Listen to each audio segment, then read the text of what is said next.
What's good, y'all?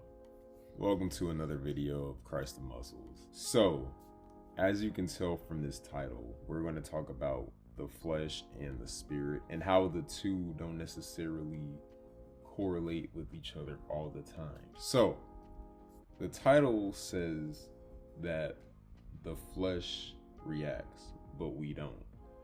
And what does that mean?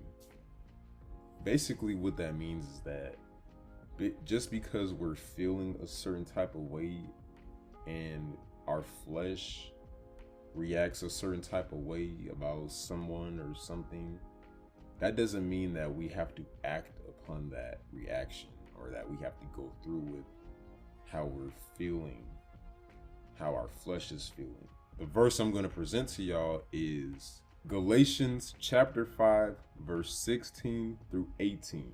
This I say then, walk in the Spirit, and ye shall not fulfill the lust of the flesh. For the flesh lusteth against the Spirit, and the Spirit against the flesh. And these are contrary the one to the other, so that ye cannot do the things that ye would. But if ye be led of the Spirit, ye are not under the law.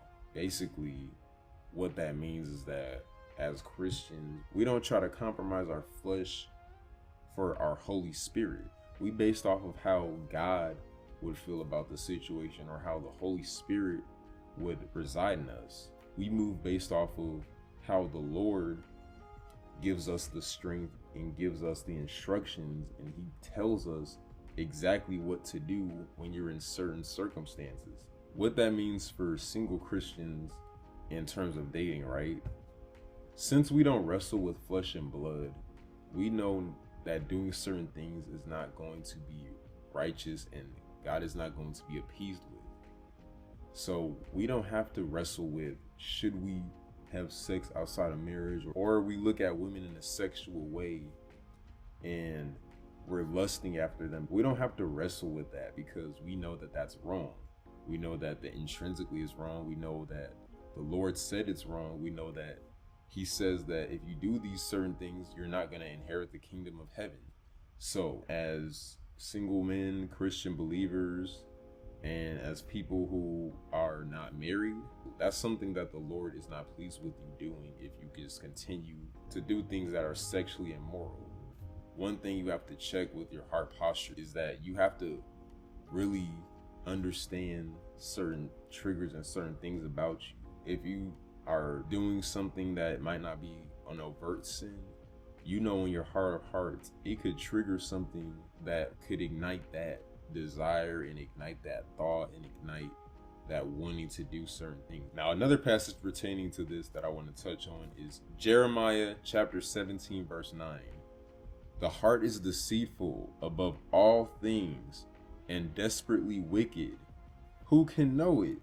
Guys, we know that sometimes we have emotions that we feel inside that we might think is right in the moment, or that we might think would work out for us in the end.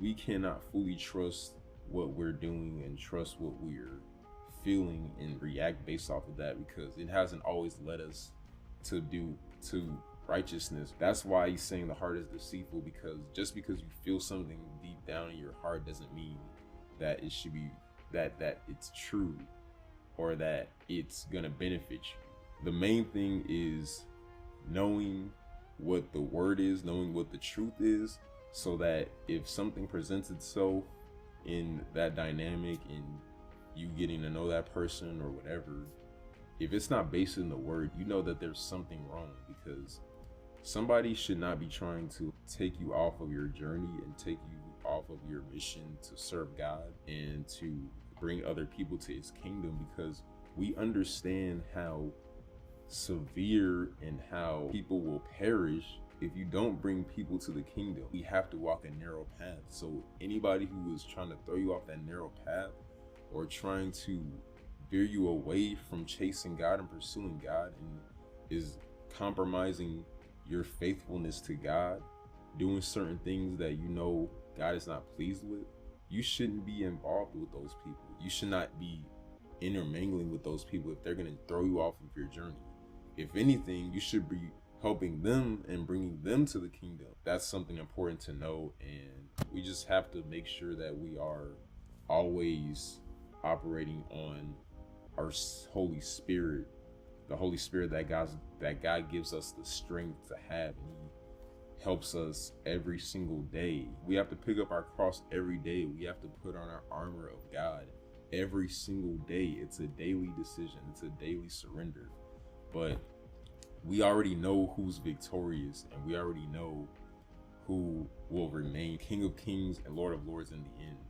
So we don't have to wrestle with the thought of, oh man, this is hard, doing this, or I don't even know if being a Christian is worth it. We know deep down who is the victor. He is victorious. He will win. He will win in any situation. He will win in the spiritual battle. The battle is already won.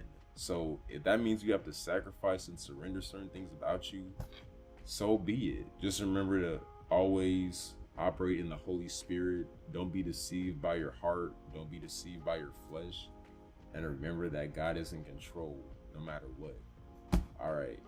I love y'all. God bless. And until next time, peace.